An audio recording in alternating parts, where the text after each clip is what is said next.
इससे पहले जो था basic concept of macro economics वो समाप्त हो चुका है। उसके बाद आज हम पहले टॉपिक पे आते हैं। अब तक हमें थोड़ा सा परिचय पढ़ाता है बस समष्टि अर्थशास्त्र का। आज से पहला टॉपिक स्टार्ट है। तो आज का टॉपिक है राष्ट्रीय आय। टॉपिक है आज का राष्ट्रीय आय मीन्स नेशनल इनकम। ये आज का टॉपिक है।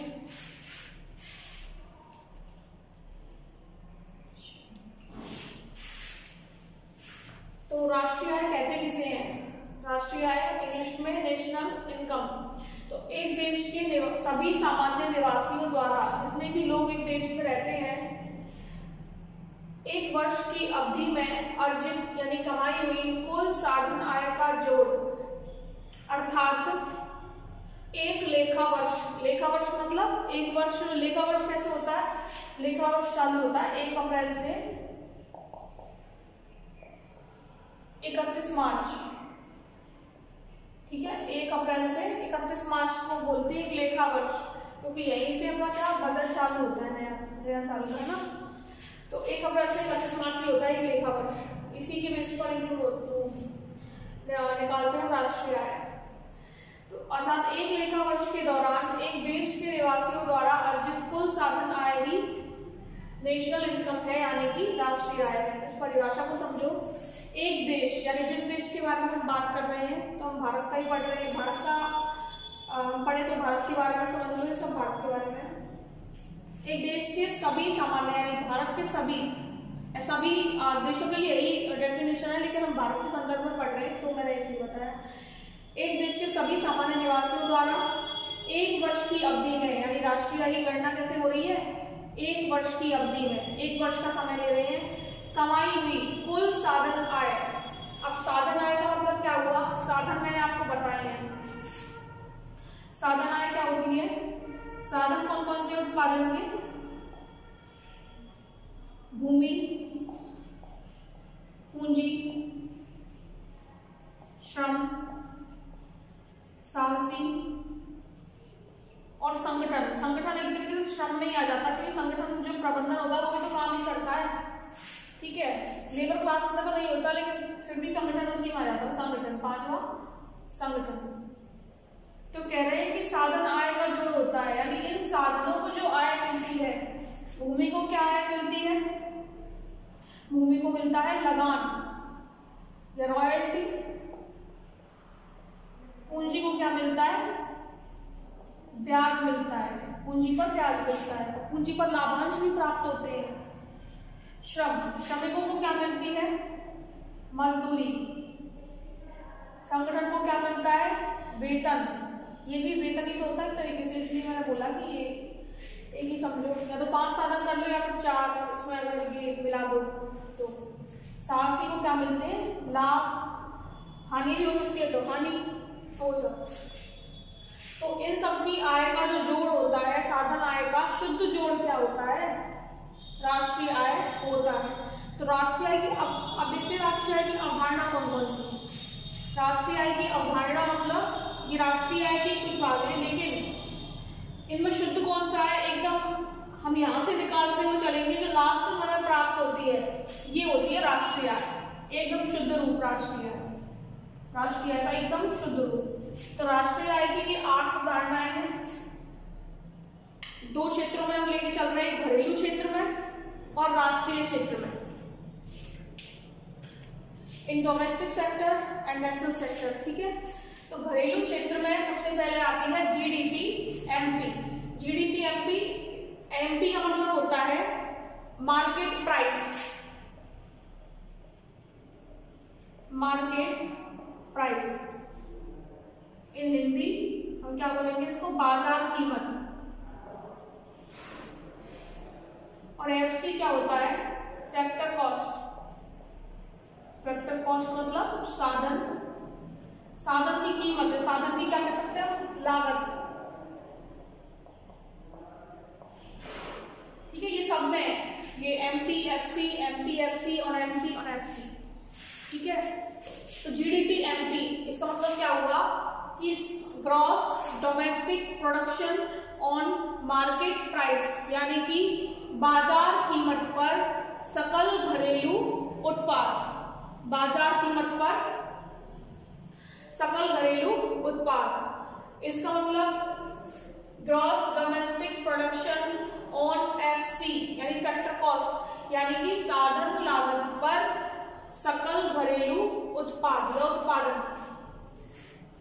तीसरी अवधारणा एनडीपीएमपी यानी कि national domestic production on market price, means बाजार कीमत पर शुद्ध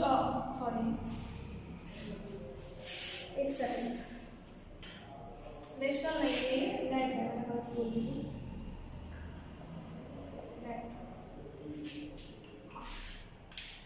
एनडीपीएमपी यानी कि नेट डोमेस्टिक प्रोडक्शन, यानी कि शुद्ध घरेलू उत्पाद, किस पर? बाजार कीमत पर।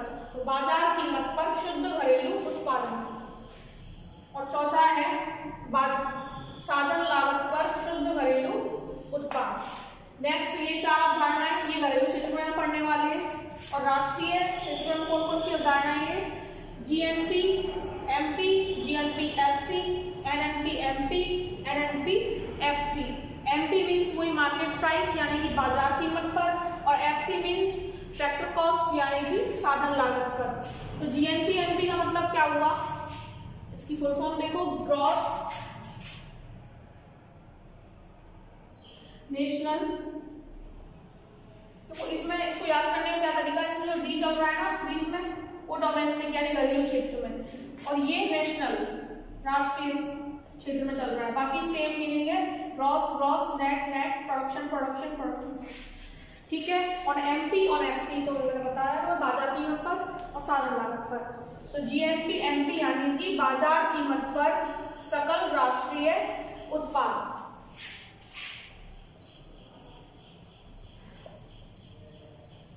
ये साधन लागत पर सकल राष्ट्रीय उत्पादन। फिर ये शुद्ध राष्ट्रीय उत्पादन, net national production, net national production on market price, यानी कि बाजार कीमत पर शुद्ध राष्ट्रीय उत्पादन।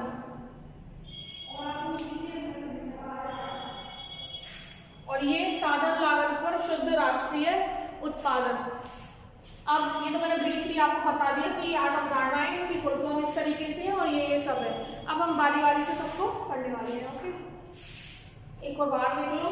घरेलू क्षेत्र, राष्ट्रीय क्षेत्र में ये 8 अवधारणाएं हैं। राष्ट्रीय आएगी जीडीपीएमपी यानी कि बाजार कीमत पर सकल घरेलू उत्पादन, साधन लागत पर सकल घरेलू उत्पादन, फिर बाजार कीमत पर शुद्ध घरेलू उत्पादन और साधन लागत पर शुद्ध घरेलू उत्पादन। उसके बाद बाजार कीमत पर सकल राष्ट्रीय उत्पादन, साधन लागत पर सकल राष्ट्रीय उत्पादन, बाजार कीमत पर शुद्ध राष्ट्रीय उत्पादन और साधन लागत पर शुद्ध राष्ट्रीय उत्पादन। तो ये 8 अवधारणाएं हैं और अब हम इनको पढ़ने वाले हैं। तो देखते हैं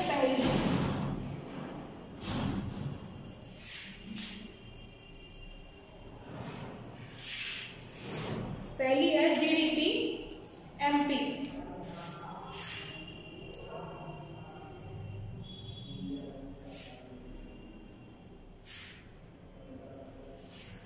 जीडीपी एमपी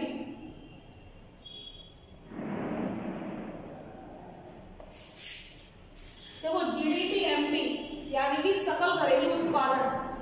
अब सकल घरेलू उत्पादन की परिभाषा क्या बनेगी कि एक वर्ष की अवधि में एक देश के सभी निवासियों द्वारा उत्पादित अंतिम वस्तुओं और सेवाओं के मूल्यों को क्या कहते हैं? GDP MP. अच्छा, एक शब्द हम लेते हैं, चलो मैं ये स्पष्ट कर दूं यहाँ पे। अंतिम वस्तु और सेवा, इसमें अंतिम क्यों लगाया? अंतिम का मतलब क्या है? यानी कि जब भी हम राष्ट्रीय आय की गणना कर रहे हैं तो हम अंतिम वस्तु और सेवाओं को लेते हैं, ना कि मध्यवर्ती या प्रारंभिक वस्तु और सेवाओं को। इसका मतलब क्या हुआ कि कुछ वस्तुएं ऐसी होती हैं जो मध्यवर्ती होती है, जो अंतिम रूप से उपभोग नहीं होती। जैसे एक कंपनी ब्रेड बना रही है, ब्रेड निर्माता एक फर्म है, ठीक है। तो जब वो ब्रेड का उत्पादन कर रही है तो उस उत्पादन में हम जो ब्रेड है ना उसके मूल्य को शामिल करेंगे, ना कि ब्रेड के लिए यूज लिए गए आटे को, क्योंकि आटा मध्यवर्ती उत्पाद है, इसका उपभोग नहीं हो रहा। हम जब रोटियां खाते हैं, खाना खा रहे हैं, तो उसमें जो आटा आ रहा है ना तो उसका अंतिम रूप से उपभोग होता है, उसको हम रोटी बन के खा लिया, तो वो तब तो ये अंतिम वस्तु और सेवा होती है। लेकिन अभी आटे का उपभोग नहीं हो रहा, आटे से कुछ और बन रहा है। मेरा कहने का मतलब यही है कि जिस वस्तु का अंतिम रूप से उपभोग हो जाए वही इसमें शामिल होती है राष्ट्रीय आय में। तो ये आटा क्या होगी, मध्यवर्ती, क्योंकि इससे कुछ वस्तु बन रही है, फिर उसका अंतिम रूप से उपभोग होगा। तो इसलिए राष्ट्रीय आय में हमेशा अंतिम वस्तुओं और सेवाओं के मूल्य को शामिल किया जाता है। अब बात कर रहे हैं हम जीडीपी एमपी की। तो जीडीपी एमपी को 3 विधियों से निकाला जा सकता है, 3 विधियों के द्वारा परिभाषित किया जा सकता है, जो कि राष्ट्रीय आय को मापने की भी 3 विधियां हैं। पहली है उत्पादन विधि, इससे जीडीपी एमपी को हम निकाल सकते हैं। दूसरी आय विधि और तीसरी व्यय विधि,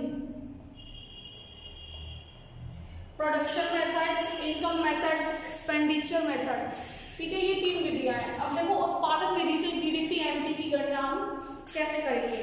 तो उत्पादन विधि से अगर हम इसकी परिभाषा देना चाहें तो हम कहेंगे कि एक वर्ष की समयावधि में अर्थव्यवस्था के घरेलू क्षेत्र में उत्पादित, क्योंकि हम उत्पादन विधि ले रहे हैं तो हम परिभाषा में क्या लिखेंगे कि एक वर्ष की समयावधि में किसी देश में उत्पादित अंतिम वस्तुओं और सेवाओं के कुल मूल्य को ही क्या कहते हैं, जीडीपी एमपी।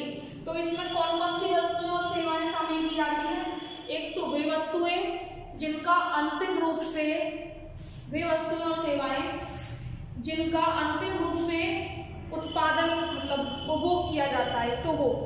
दूसरी बात क्या कि वस्तुओं के चालू उत्पादन को इसमें सम्मिलित किया जाता है, यानी कि जिस वर्ष की हम गणना कर रहे हैं, जैसे कि 2021 के लिए हम जीडीपी एमपी की गणना कर रहे हैं, तो इसी वर्ष में जो वस्तुओं का, इससे पहले का नहीं, इसी वर्ष में जो वस्तुओं और सेवाओं का उत्पादन हो रहा है, यानी वस्तुओं और सेवाओं के चालू उत्पादन को इसमें शामिल किया जाता है, ठीक है।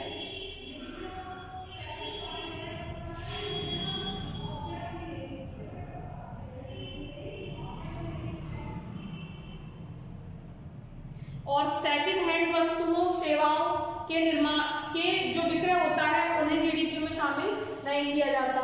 यानी कि एक वस्तु बिक गई, मान के एक स्मार्टफोन है, ये एक बार बिक चुका, तो जब ये बिका है और इसकी बिक्री से जो हमें मूल्य प्राप्त हुआ है उसको तो हम जीडीपी एमपी में इंक्लूड करेंगे। लेकिन अगर इसी स्मार्टफोन को सेकंड हैंड बेचो दोबारा, कि एक व्यक्ति ने लिया, उसने कुछ यूज लिया और फिर उसके बाद कुछ आधी रेट या उससे कम या उससे अधिक जो भी मतलब जिसमें उसका बिक रहा है, और समझ लो सेकंड हैंड उसको बेचा, तो फिर उस आय को इसमें शामिल नहीं किया जाता, क्योंकि एक वस्तु की एक रेट एक ही बार में होती है।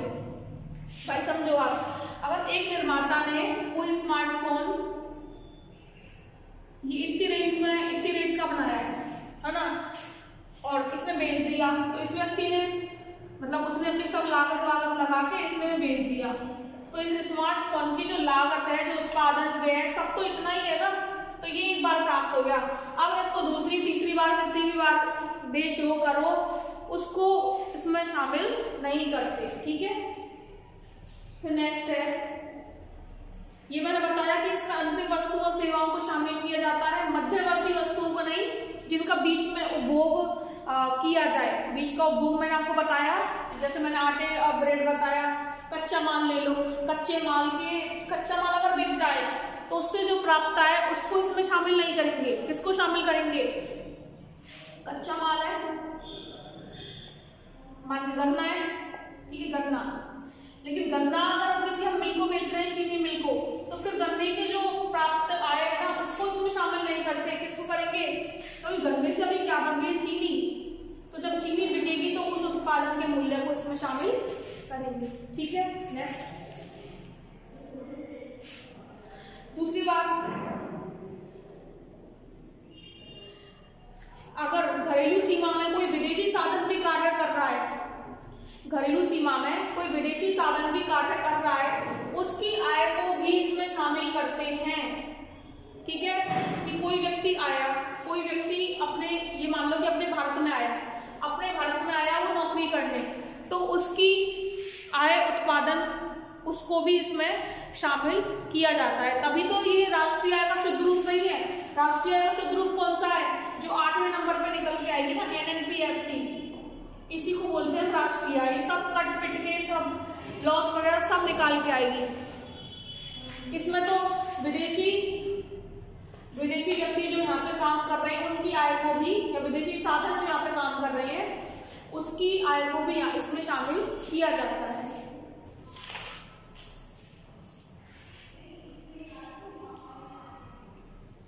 वस्तुओं और सेवाओं का लेन देन, बाजार में जितनी भी वस्तुओं और सेवाओं का लेन देन हो रहा है उनको इसमें शामिल किया जाता है।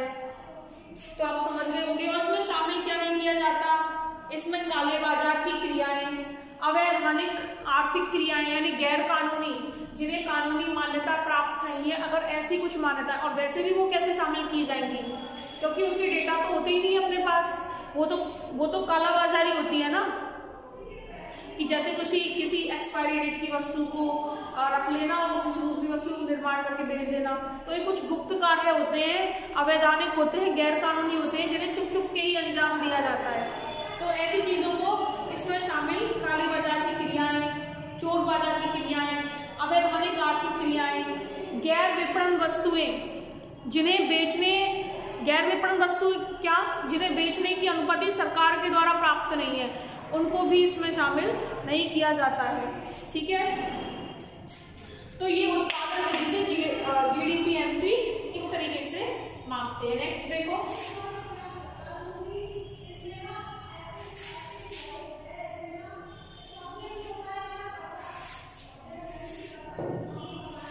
आय दृष्टिकोण से GDP, आय विधि से,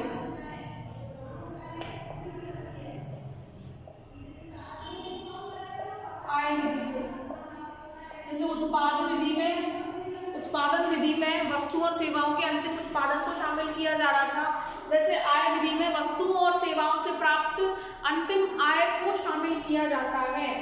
तो आप समझ सकते हो कि क्या क्या आय किस साधन को प्राप्त हो रही है। साधनों के उत्पादन को उत्पादन विधि द्वारा, यानी कि अगर GDP MP गणना उत्पादन विधि से कर रहे हैं तो उसमें उत्पादन को जोड़ा जाता है सभी साधनों के। लेकिन जब आय विधि से कर रहे हैं तो साधनों की आय को जोड़ा जाता है। साधनों की आय क्या है? अच्छा, श्रम को क्या प्राप्त होता है? श्रम को क्या प्राप्त होता है? मजदूरी, उसका मेहनताना, ठीक है। वेतन प्राप्त होता है, वेतन प्रबंधन को प्राप्त होता है, हमने प्रबंधन इसी में इंक्लूड कर दिया, प्रबंधन संगठन। तो मजदूरी, वेतन, और क्या प्राप्त हो सकता है? और मजदूरों को क्या देते हैं? जो कई कंपनी या अधिकतर कह लो ऐसी होती है जो मजदूरों को, जो खुद से कुछ नहीं जोड़ पाते, तो उनके लिए खुद उनका जैसे PF वगैरह ये सब कटता है ना, तो उनके फ्यूचर की सेफ्टी के लिए कुछ अंश उनकी आय का थोड़ा सा काट के उन सेव करती है उनके लिए, ठीक है। तो उसे क्या कहते हैं? सामाजिक सुरक्षा अंशदान, यानी उनकी सुरक्षा के लिए उनको कुछ अंशदान दिया जाता है सामाजिक। तो ये सब श्रम को मिलता है। तो ये उनकी आय है, इसकी श्रमिकों की प्रबंधन की, जो काम कर रहे हैं। काम करने वाला हर इंसान मजदूर है, ठीक है। भूमि को मैंने बताया आपको क्या प्राप्त होती है? लगान या वारंटी, कुछ भी कह लो, लगान प्राप्त होती है। तो ये भूमि की क्या है?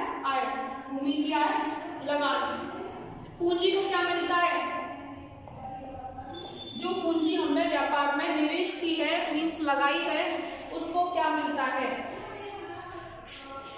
उसको मिलता है लाभांश। पूंजी पर क्या होता है? लाभ प्राप्त होता है, लॉस भी प्राप्त होता है। तो वो जो इन्वेस्ट करने वाले को, जो इन्वेस्टर है, उसको ही भोगना पड़ता है वो, क्योंकि वही तो उद्योग लगा रहा है, तो लॉस होगा, प्रॉफिट होगा, उसका होगा। और क्या मिलता है? पूंजी को ब्याज मिलता है। ठीक है, अगर किसी व्यक्ति से हमने पूंजी लेकर धंधा स्टार्ट किया है तो क्या मिलता है? पूंजी का हमें क्या देना पड़ता है? ब्याज देना पड़ता है, और लाभांश भी हमें प्राप्त होते हैं। साहसी या उद्यमी, एंटरप्रेन्योर, साहसी या उद्यमी यानी कि जो उद्योग स्टार्ट करने वाला है, उद्योग लगाने वाला है, उसको क्या मिलता है? उसको क्या मिलते हैं? लाभ। अभी लाभ और लाभांश में अंतर है, लाभ और लाभांश में अंतर है। ठीक है, साहसी और उद्यमी को लाभ मिलता है। अब साहसी और उद्यमी जो उद्योग लगा रहा है उसको लाभ मिल गया, लेकिन साहसी और उद्यमी तरह तरह के होते हैं। कुछ लोग स्वरोजगार करते हैं तो उनको क्या मिलती है? स्वरोजगार से प्राप्त है, यानी कि अपना जो रोजगार उद्योग उन्होंने लगाए हैं उनसे प्राप्त है, वो इसमें शामिल हो जाएगी। यानी कई तरह के उद्योग लगाने वाले होते हैं ना। और क्या मिलता है?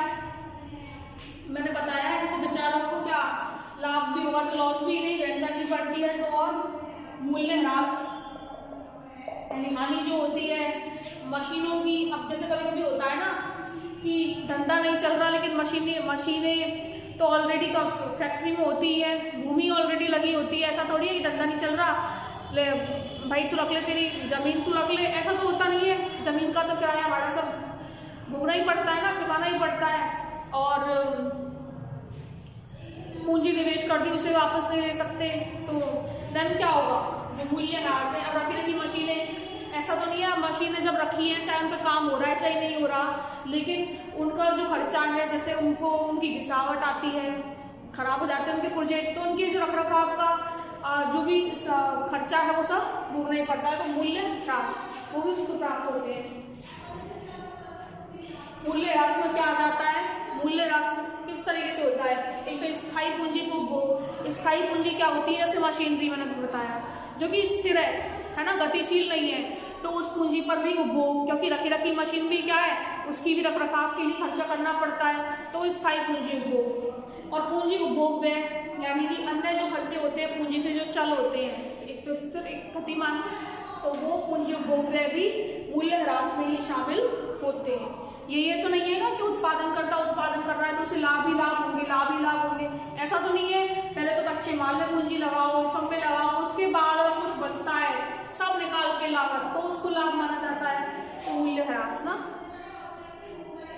और शुद्ध अप्रत्यक्ष कर, शुद्ध अप्रत्यक्ष कर यानी कि टैक्स भी तो उन्हें चुकाना पड़ता है।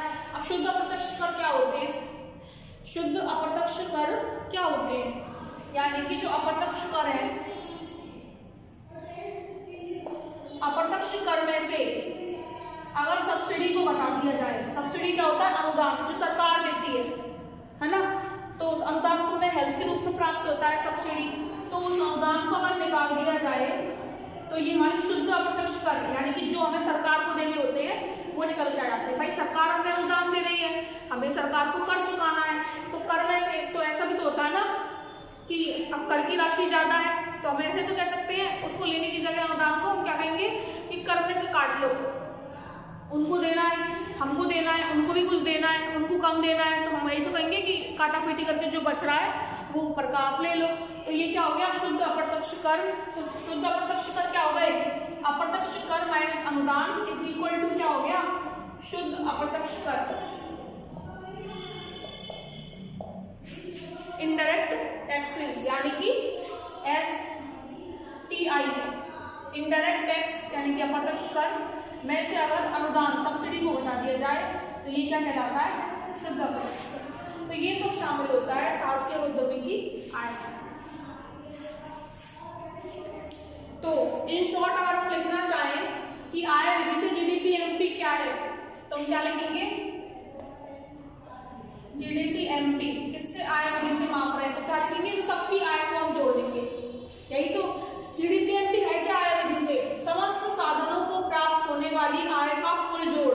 ये समस्त साधन, ये इनको प्राप्त होने वाली आय, तो इसका कुल जोड़ ही क्या है, जीडीपीएमपी। किससे, बाय इनकम मेथड, आय विधि से। ठीक है, तो इन सबको जोड़ देंगे, मजदूरी प्लस वेतन, मजदूरी डब्ल्यू, वेतन आई, सामाजिक सुरक्षा अनुसंधान एसएससी, ये कुछ जैसा नोट्स आएंगे ना उसमें कुछ शॉर्ट फॉर्म्स है, तो ऐसा आप सोचना फिर ये है क्या। ठीक है, तो इन सबको जोड़ के फिर जीडीपीएमपी आय विधि से निकाल सकते हैं। मुझे उम्मीद है कि आपको समझ आ रहा होगा।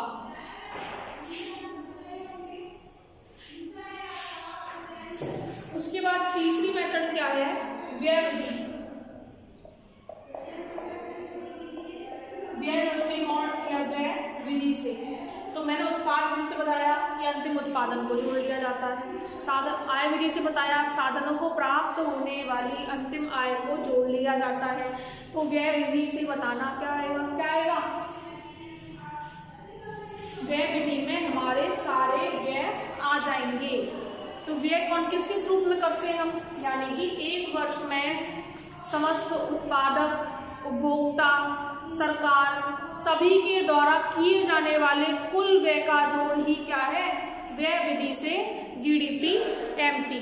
दैट मीन्स क्या मतलब है मेरा, कि उपभोक्ता किसके रूप में व्यय करता है, उपभोग के रूप में, और उपभोक्ता तो सभी होते हैं। उत्पादक किसके रूप में व्यय करता है, उत्पादक क्या करता है, निवेश करता है, यानी विनियोग, निवेश को ही तो विनियोग कहते हैं। तो ये सरकार का क्या व्यय होता है, सरकारी व्यय, जितने भी व्यय सरकार के मैंने सरकारी व्यय कर दिया उनको। और शुद्ध निर्यात, शुद्ध निर्यात क्या होते हैं, अगर कुल निर्यात में से कुल आयात को बता दिया जाए,